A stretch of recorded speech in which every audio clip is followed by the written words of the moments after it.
Tu es célibataire, séparé, peut-être veuve, et tu as plus de 40 ans. Tu te demandes si tu vas encore vivre une vraie histoire d'amour, si tu vas encore être choisi, désiré, vu. Et parfois, tu as l'impression que c'est trop tard. Je suis là pour te dire non, ce n'est pas trop tard. C'est même peut-être juste le début de quelque chose de bien plus puissant. Dans cette vidéo, je vais t'expliquer pourquoi ce moment de ta vie, ce passage où tu es seul avec toi-même, est une chance, une réelle opportunité de transformation. Je suis formatrice et auteure spécialisée dans l'accompagnement des femmes qui veulent retrouver confiance, estime, amour de soi et surtout amour tout court. Et ce que je vais te partager ici, c'est direct, concret, sans filtre. Parce que je crois en toi et je sais que tu peux encore croire en l'amour. Ce que tu crois est ce qui t'empêche d'avancer.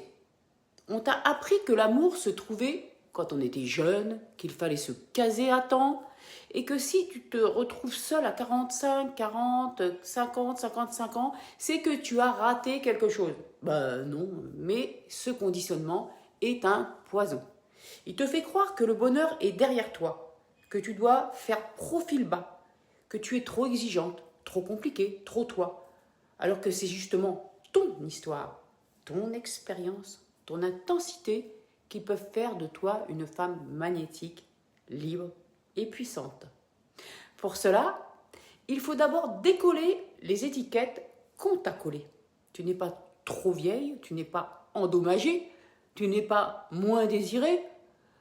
Tu es une femme qui a vécu. Et une femme qui a vécu, c'est une femme qui a des choses à dire, qui a de l'expérience, qui a des choses à donner, à recevoir. Alors, pourquoi ce moment est une vraie chance ?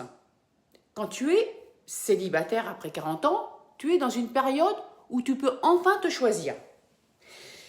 Ce n'est plus le temps de te conformer, de plaire à tout prix, de porter un masque pour être accepté. C'est le moment de te reconnecter à qui tu es vraiment.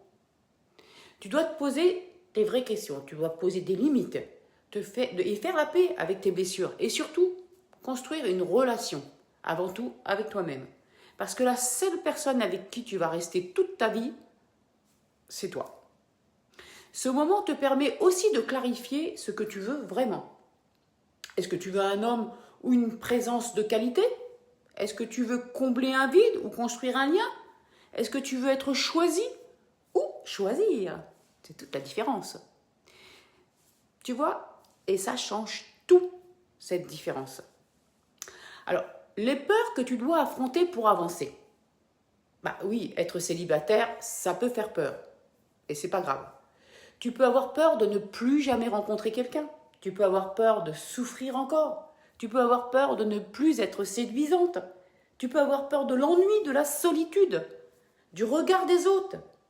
Mais la vraie question c'est, est-ce que tu veux vivre depuis la peur ou depuis ton désir ? Chaque fois que tu choisis de rester figé par peur, tu renforces la croyance que tu es impuissante. Mais chaque fois que tu choisis de faire un petit pas, même minuscule, vers toi, tu crées une nouvelle énergie. Et c'est bien, c'est réconfortant et surtout, il faut le faire à tout prix. Alors, comment te reconstruire concrètement ? Je vais être très concrète avec toi ici. Voici 5 choses à mettre en place dans ta vie pour reprendre le pouvoir. 1. Il faut une routine de soins personnels, c'est-à-dire respiration, mouvement, hydratation, écrire un journal. 2. Avoir un cercle de femmes autour de toi, un cercle d'amis. Ça guérit le lien et ça permet de ne pas rester dans l'isolement. 3. Il faut avoir un moment chaque semaine pour toi, pour te faire plaisir. Danser, créer, flirter avec la vie. Une clarté sur ce que tu veux vivre en amour. Écris-le noir sur blanc et sois précise. Il faut aussi une formation, une lecture qui t'élève. Investis en toi. Encore plus maintenant, parce que tu es disponible. Et surtout, cesse de croire que tu dois être parfaite pour mériter l'amour. Tu es déjà aimable. Alors maintenant, 3 actions à poser cette semaine. 1. Fais une liste de tout ce que tu veux vraiment vivre dans une relation et tout ce que tu veux ne plus vivre. 2. Réactive une activité ou une passion mise de côté depuis longtemps. La peinture, le chant, le sport, peu importe. 3. Crée un moment de fierté pour toi. Prends une belle photo de toi et valorise-toi. Dis-toi que tu es fier de toi, que tu es belle. Tu n'as pas à subir ton célibat. Tu peux en faire une base solide, une renaissance. Ce n'est pas un vide, c'est un champ fertile. Je suis là pour t'aider à te relier à ton pouvoir personnel et à ta féminité, à ta capacité d'attirer un amour aligné. Alors dis-moi en commentaire quelle action tu vas poser cette semaine. Abonne-toi si tu veux continuer à avancer, à t'aimer, à rayonner. Tu n'es pas fini, tu es juste en chemin. Et je suis en train de préparer une petite mini-formation pour retrouver l'amour, pour réactiver ton pouvoir amoureux. Et tu vas voir, c'est tout mini, tout mignon et c'est en promo.